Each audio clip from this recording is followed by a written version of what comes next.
Welcome back to the channel. I'm Ed, aka Screw and Glue Man.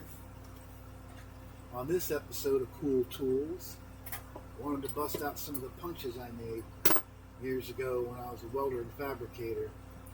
Well, I'm actually still a welder and fabricator, but I made these a long time ago.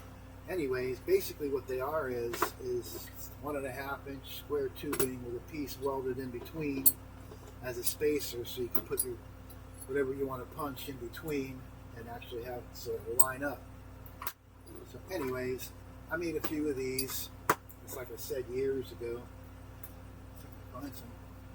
Check me out. I don't even have any stylers ready to punch. Here we go.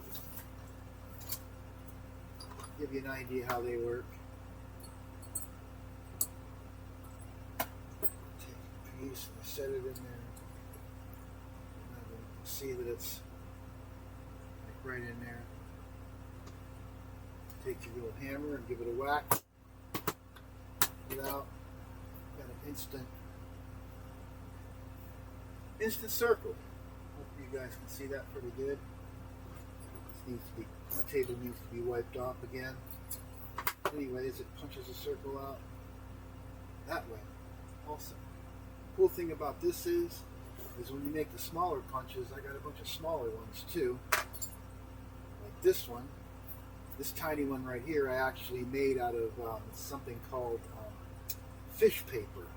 What they use, it's basically like a gasket material, something that they use for like head gaskets and things like that for cars.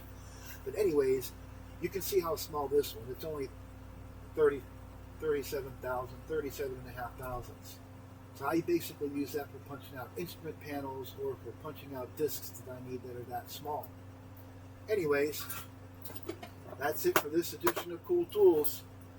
See you later.